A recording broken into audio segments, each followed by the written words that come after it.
Hello! So we have a Discord channel. I've decided to put it at the start of the video just so that you can all see. Make sure you join it. It's the link in the description below. It's going to be the hub of the GenX community where we're going to talk about everything. Whether it's crypto markets, normal markets, memes, gaming, you name it. It's going to be there.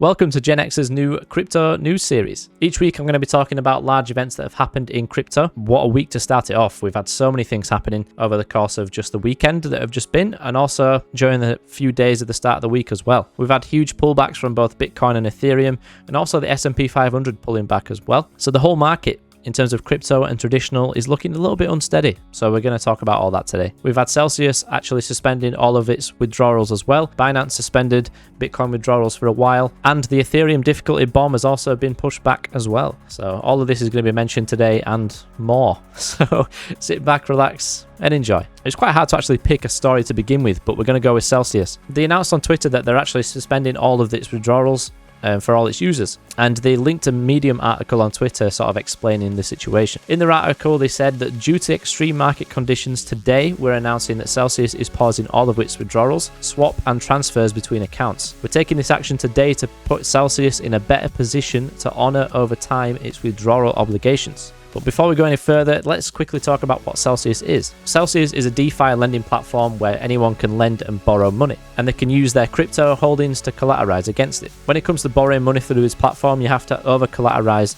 your loan. So for example, if I want to borrow 1,000 USDT, I would have to over-collateralize it with 1,500 USD worth of crypto. This is just in place to stop users from just defaulting on loans, as there is no regulation. They offered really good rates on things like stablecoins, as high as 9% on USDT and USDC, and they offered decent rates for some cryptos too, like Ethereum for example being at 7% APY. The protocol lends out its pool tokens at higher rates to other borrowers. They have a token called CEL, which is used to increase the APY up to 30% for non-holders, and it's promised early access to features like credit cards in the future. The token did drop massively when Celsius announced the suspension of withdrawals, and at the same time a big sell-off in crypto happened as well. This means that their token is now down 96% from its all-time high. On Twitter, they haven't really posted much of an update regarding the issue that they've got. They've only posted 2 tweets since their announcement, and one is talking about a scam CEL 2.0 token that someone made, and another one is saying that they're going to release information soon. So there's not really a lot of info yet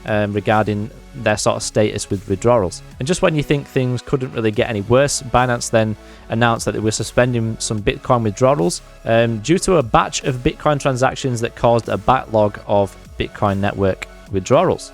It seems that it's now been fixed, but it definitely didn't contribute that well to the panic and sell-off of crypto just that day.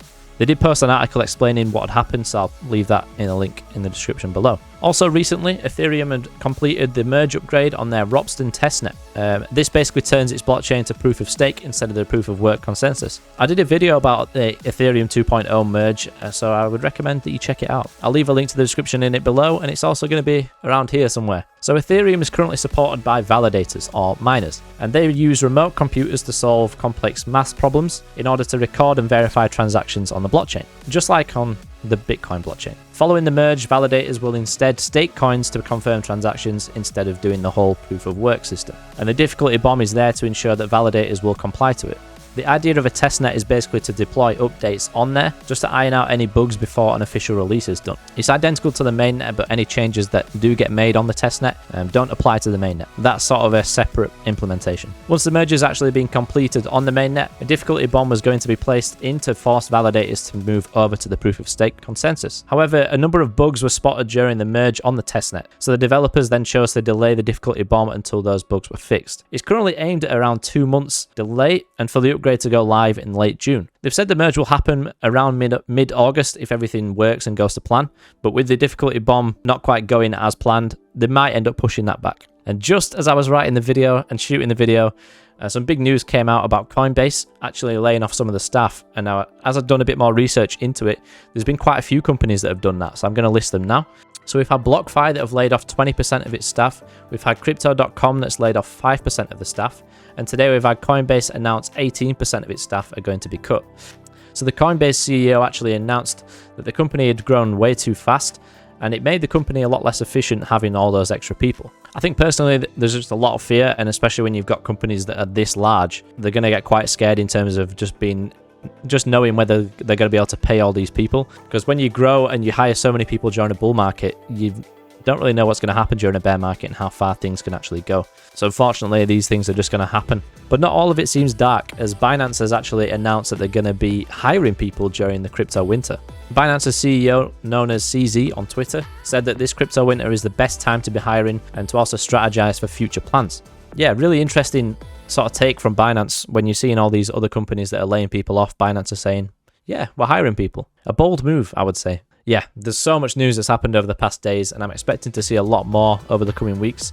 Maybe not necessarily bullish news, I think more bearish. I'm going to keep posting videos like this every single week now, just because it'd be pretty cool to just sort of track all this. It's like a hub where you guys can actually come and view all this yourself. There's definitely a lot of fear in the market right now, in crypto and in traditional markets, and I think I'm going to make a separate video towards the end of the week just going over any factors that might actually be influencing the large drops that we've been seeing. I mean, some of this news you could say is influencing some of these large drops. But yeah, for traditional markets as well, just seeing what the macro side of things is looking like. So stay tuned for that. But that's going to be it for this video. If you enjoyed this new style, then please leave a like, comment, subscribe. Follow the YouTube, the Instagram, the Twitter, the TikTok, the Telegram, the Discord, all of it. Make sure you're there.